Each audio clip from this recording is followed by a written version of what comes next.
The Holocene has ended.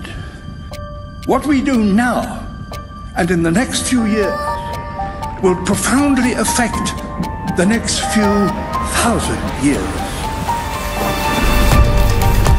The only conditions modern humans have ever known so far are changing, and changing fast. Nothing stays the same on this planet. Everything changes. The Earth is going into one of these jumps, and you don't know what is going to be on the other side of those jumps. The Earth is always jumping.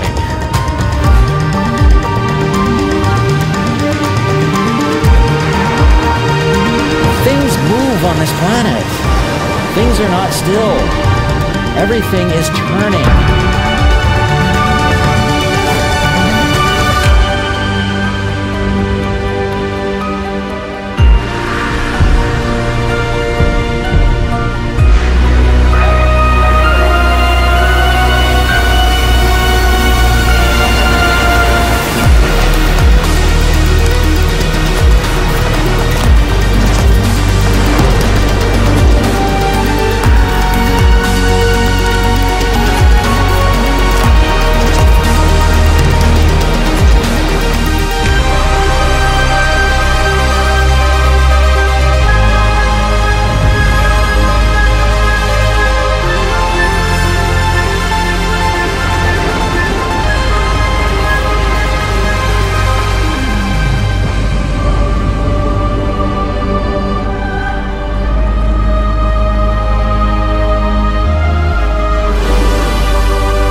As it begins to run out of fuel, the sun won't simply fade away to nothing. Its core will collapse, and the extra heat this generates will cause its outer layers to expand.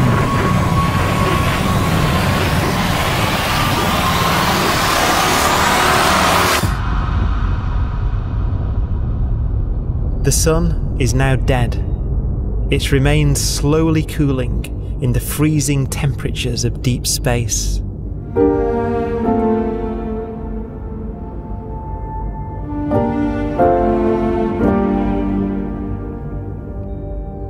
The fate of the sun is the same as for all stars. One day they must all eventually die, and the cosmos will be plunged into eternal night. All stars eventually will run out of fuel. The temperature of the universe drops. The stars, one by one, in the night sky, will turn off. And there'll be no more new stars created. And so that the universe will end not with a bang, but with a whimper. And not in fire, but in ice.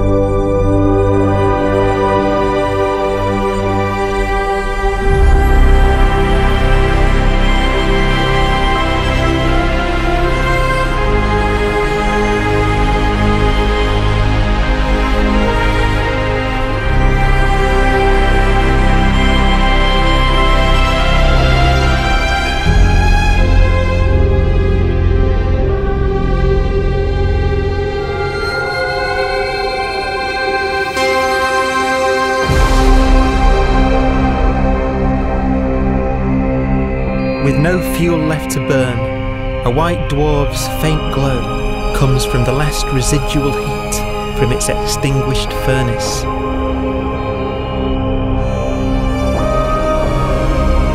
Looking at it from where the Earth is now, it would only generate the same amount of light as the full moon on a clear night.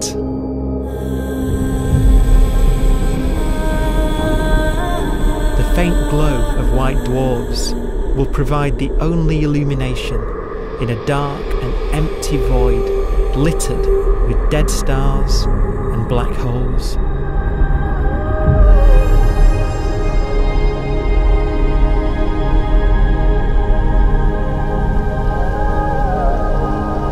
ways, it's kind of a ghost universe. It's the corpses, the zombie stars, that will take us into the future.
A black dwarf will be the final fate of those last stars.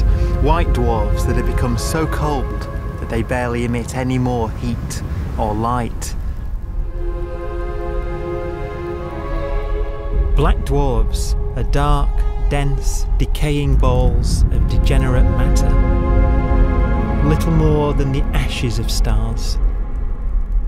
Their constituent atoms are so severely crushed that black dwarfs are 1,000,000 times denser than our Sun.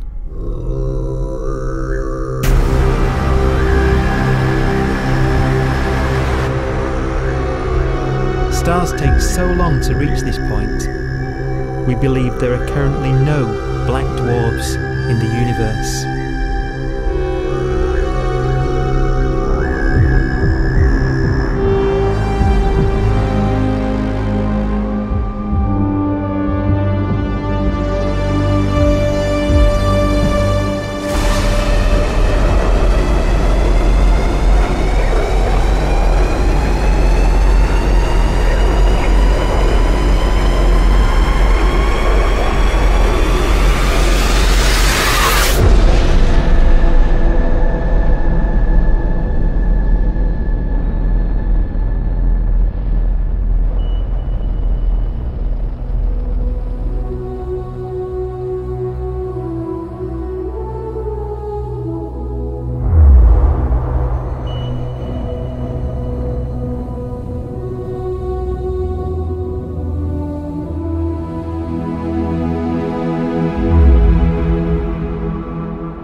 We have a pace of life that's based on really the energy available to us now.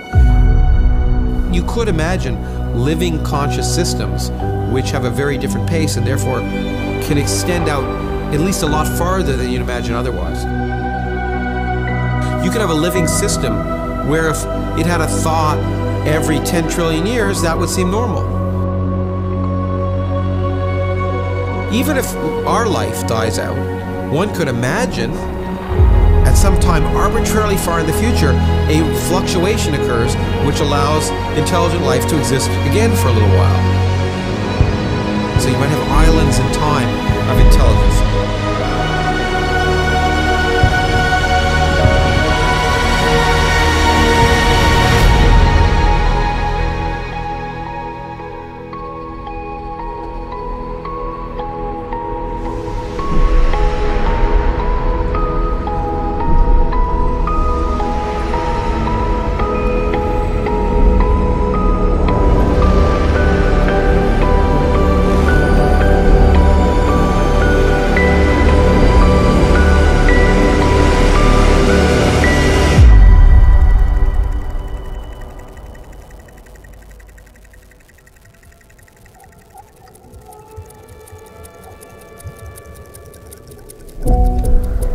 Proton, one of the fundamental building blocks of atomic matter, what makes us up, can just spontaneously fall apart. Any material that evades the pull of a black hole eventually dies away as its protons disintegrate.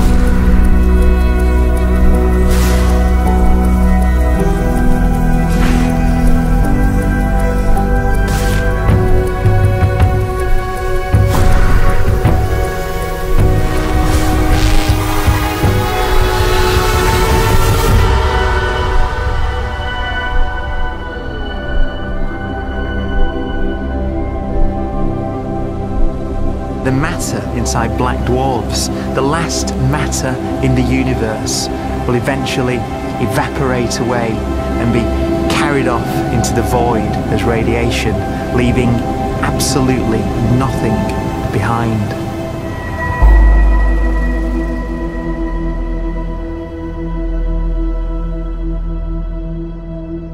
With the black dwarfs gone, there won't be a single atom of matter left. All that will remain of our once rich cosmos will be particles of light and black holes.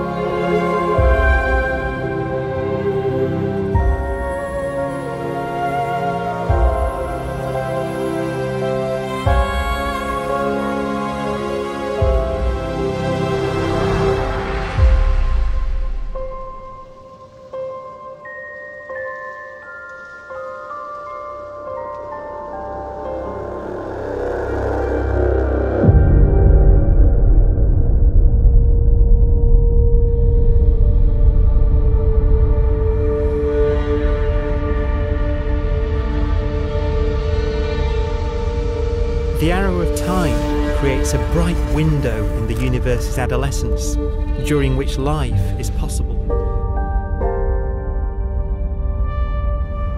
But it's a window that doesn't stay open for long.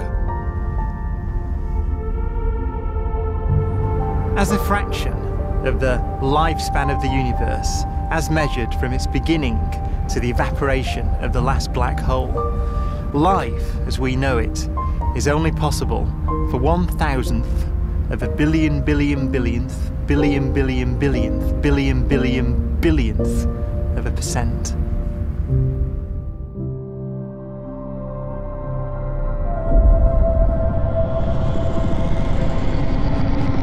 Black holes become the fundamental building block of the universe.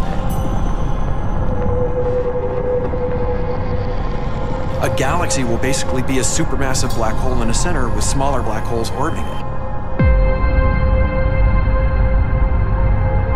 Zombie galaxies filled with black holes continue to evolve.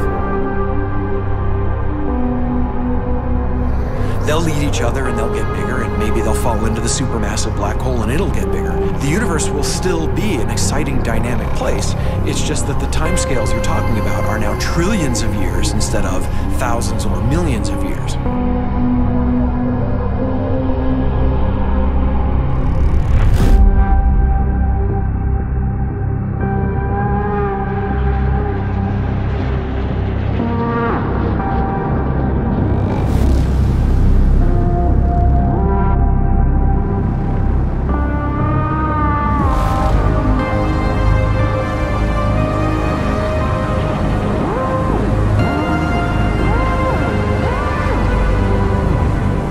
Black holes can bang on space-time like mallets on a drum.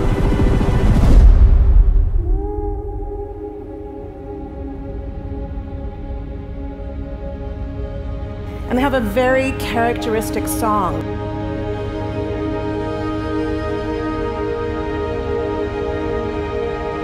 Imagine two black holes that have lived a long life together. At the end of their lives, they're going around each other, crossing thousands of kilometers in a fraction of a second. As they do so, they leave behind in their wake a ringing of space, an actual wave on space-time.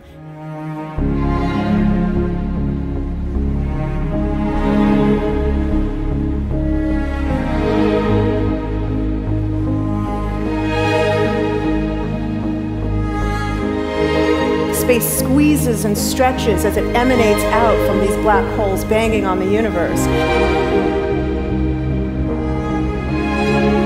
Those are the gravitational waves. They are literally the sounds of space ringing. And they will travel out from these black holes at the speed of light as they ring down and coalesce to one spinning, quiet black hole.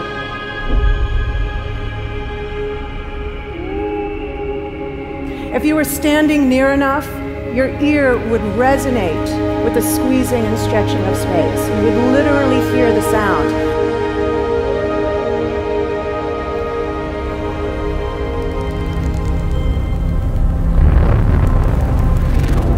Imagine a lighter black hole falling into a very heavy black hole. The sound you're hearing is a light black hole banging on space each time it gets close.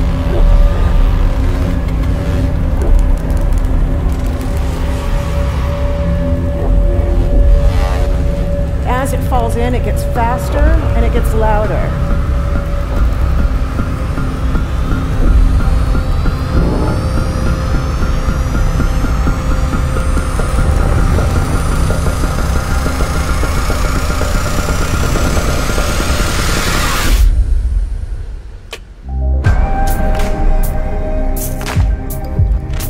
Scientists used to think black holes were immortal, but even these will one day die. Now we're talking about timescales of unimaginable length, quadrillions of years into the future. On that timescale, even the black holes begin to evaporate.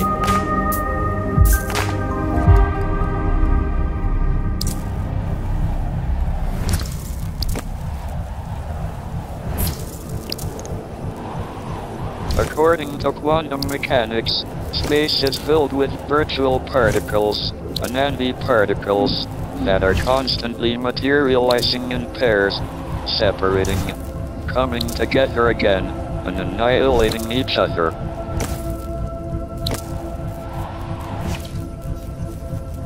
In the presence of a black hole, one member of a pair of virtual particles may fall into the hole, leaving the other member without a partner with which to annihilate. The forsaken particle appears to be radiation emitted by the black hole. And so, black holes are not eternal. They evaporate away at an increasing rate until they vanish in a gigantic explosion.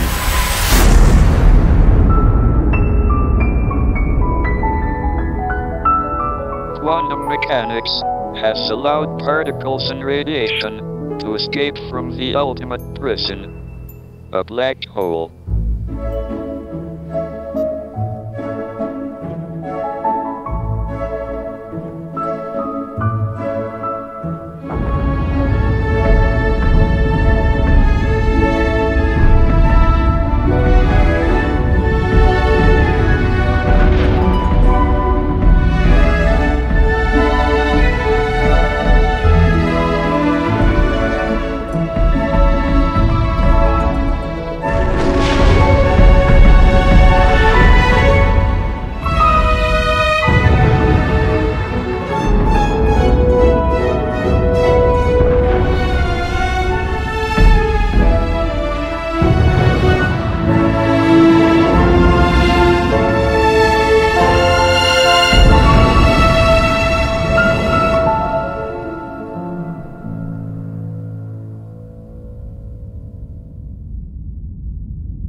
Philosophers and poets have asked the question, will the world end in fire or ice?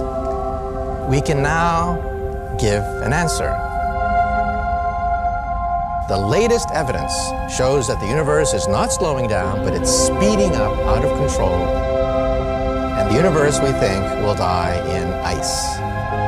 Trillions upon trillions of years from now. Empty space itself has energy. In every little cubic centimeter of space, whether or not there's stuff whether or not there's particles, matter, radiation, or whatever, there is still energy even in the space itself. And this energy, according to Einstein, exerts a push on the universe. What is the weird stuff that's accelerating the universe? We call it dark energy. And this stuff is the dominant stuff of the universe. Almost 3/4 of the matter-energy content of the universe is this dark energy. And we don't know what it is. Dark energy, unlike matter or radiation, does not dilute away as the universe expands. This has crucial implications for what the universe is going to do in the future. So what will be the future of the universe? Well, if the dark energy remains dominant and repulsive, the universe will expand forever.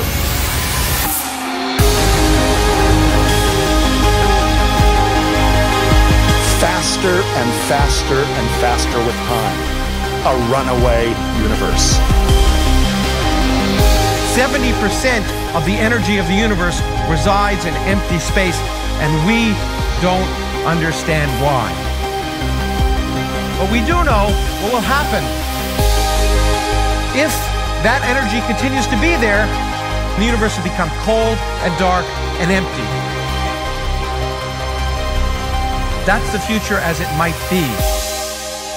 We don't know because we don't yet understand the nature of dark energy. Until we do, we won't know the future. We won't even understand our own origins, and that's why we want to know and study this subject.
Forecast does seem to be for an ever colder, ever emptier universe.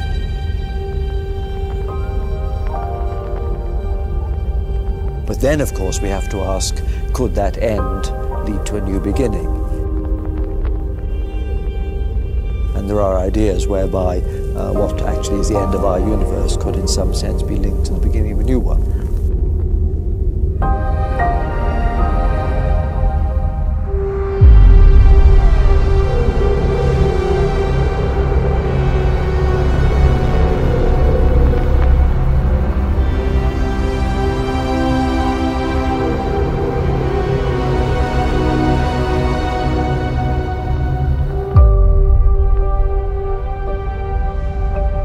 We've worked out the mathematics, the equations. They seem to say that if you have an atom smasher that can concentrate tremendous amounts of energy at a single point, you can perhaps open up a gateway, a baby universe.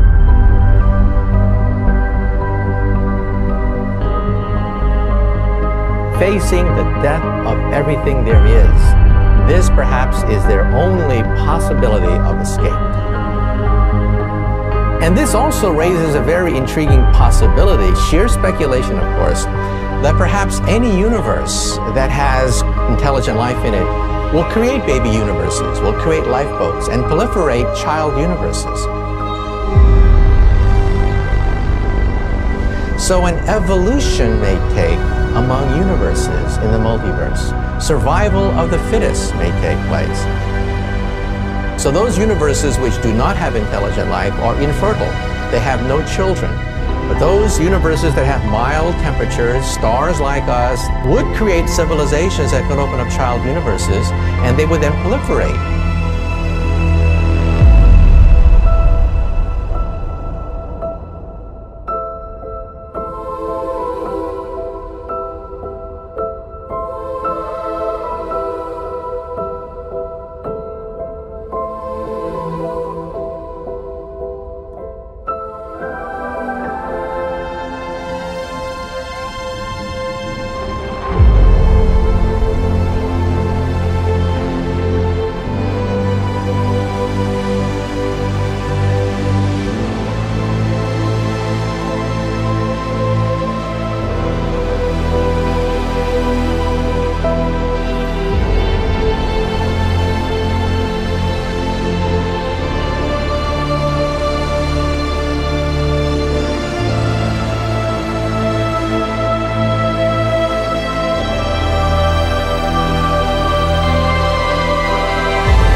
After an unimaginable length of time, even the black holes will have evaporated and the universe will be nothing but a sea of photons gradually tending towards the same temperature as the expansion of the universe cools them towards absolute zero.